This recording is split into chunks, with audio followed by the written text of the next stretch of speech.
Utah's first TV station, ABC4 News celebrates 75 years. Hello, I'm Sarah Murphy. Thanks for joining us tonight for ABC4 News at 5. We begin this evening with news out of Morgan County. A pilot walking away unharmed after crashing a plane in an open field last night. ABC4's Annika Johns is live in studio with more on the details. Thanks, Sarah. A 62-year-old male from Salt Lake City left the Bountiful Sky Park Airport and flew over the Wasatch Mountains into Morgan County. At about 9,000 feet, the airplane's engines went out. Just after 7:30 p.m., the pilot sent an emergency message to air traffic control saying, quote, "We are losing our engines and going down in Morgan County." Weber County Dispatch reportedly received a second call from the pilot's sister saying that she was in contact with her brother and that he had crashed. Morgan County Fire and Sheriff's officers responded to the scene, which was near a field off of Richville Lane. Police say that when the man attempted to land, the plane flipped over onto its canopy, trapping the pilot inside. The pilot was evaluated and released on scene with no injuries. The pilot says he's very grateful for the quick response from the first responders. The accident will be further investigated by the FAA. Sarah, back to you. All right. Thank you, Annika. So this following another crash, this one in Wasatch County yesterday.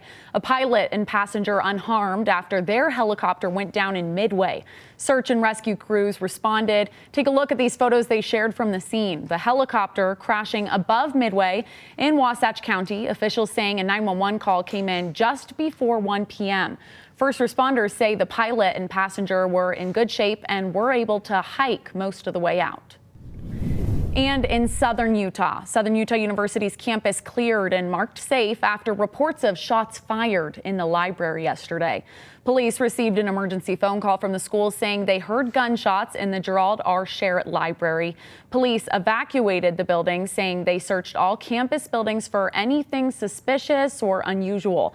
After the investigation, authorities then said they didn't find any evidence of a shooting or a threat to campus. However, this investigation is still ongoing. And in Salt Lake, police have now arrested a suspect for arson after responding to a house fire on Ashton Avenue in Sugar House yesterday.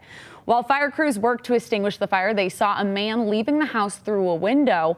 He was then stopped and told to remain on the scene when he blurted out, "I lit a few sticks on fire." The suspect, now identified as 39-year-old Marcus Richards, then fled the scene. He was found a few blocks away and taken into custody.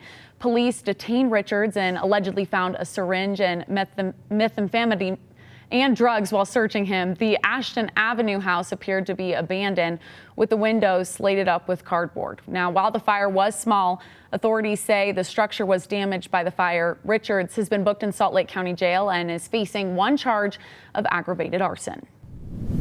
And in a weather alert, areas of northern Utah's mountain ranges and foothills are under avalanche watch today. The National Weather Service issued a potential avalanche warning over areas including the Wasatch, Bear River, Wellsville, and Stansbury ranges, the Oquirrh Mountains, Cache Valley, and Ogden Valley. Officials are advising the public to avoid being anywhere in the area that's off of and out from underslopes steeper than 30 degrees. The warning went into effect today at 6:30 this morning and will remain in effect until tomorrow at 6 a.m.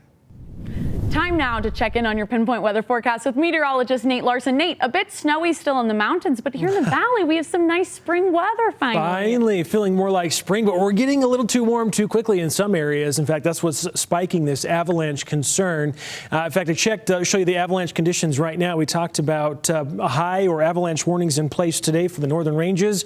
Utah Avalanche Center showing the Logan area is high today, meaning that avalanches are likely, especially human-triggered ones if you're in that area.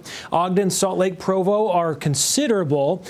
We have had one slide already reported today in the Wellsville range. It was pretty high up, and again, it was due to a cornice that was starting to melt off and fell down, caused some of the snow underneath it to slide away, and we're expecting some of these conditions again to deteriorate as temperatures continue to climb. 12 slides yesterday, 6 of those were in the Logan area or the Bear River range up to the north, and so this avalanche warning is in effect through tomorrow morning, but it will likely be extended, I think, into Tuesday with the warm temperatures sticking around. In fact, let's take a look outside. We've got blue skies out there, a little bit of a breeze out of the west. You can see the colonial flag. In fact, the airport showing north winds, but we're 67 degrees. That's above normal. Relative humidity is again on the decline as well. We're drying out with high pressure in place. Temperatures right now statewide mid-70s. Green River feels very pleasant across central southern Utah. In fact, St. George has hit 80 degrees. Beautiful conditions down there. 52 in Logan. And we are expecting, as high pressures in place, for this dry weather to stick around through the evening hours. We are tracking a few changes on the horizon. Let's kind of walk you through the evening forecast. It's going to stay nice and mild. We're in the 60s as we get into the overnight or evening hours. Sunset at 8:01, about 54 degrees at 9 o'clock. Talk more about some changes heading our way this next work week. Details on that with the full forecast coming up. Sarah? All right, thank you, Nate. Now, with that spring weather finally on us, Red Butte Garden is hosting its annual Bonsai show this weekend. ABC4 News went to see the exhibit and all of the different styles and arrangements. So the 1,000-year-old practice originated in ancient China, but was transformed by the Japanese into the art form we know today. One of the many fascinating aspects of bonsai is that so many different plant species can be used to create one.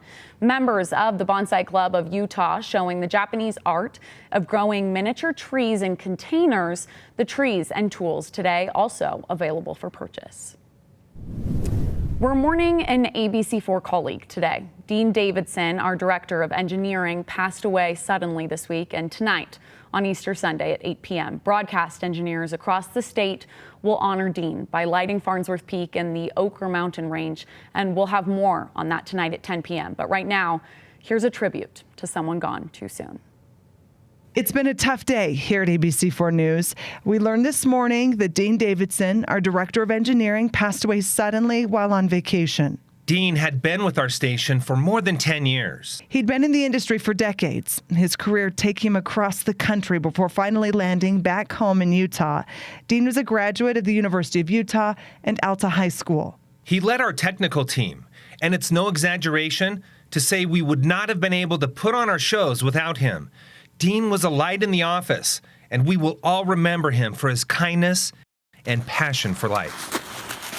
Everyone at home likely knows him best for his barbershop quartet, so we wanted to share one of their performances today on Channel 4, all in Dean's honor. We love you, Dean. Let me call you sweetheart, I'm in love with you. Let me hear you whisper that you love me too.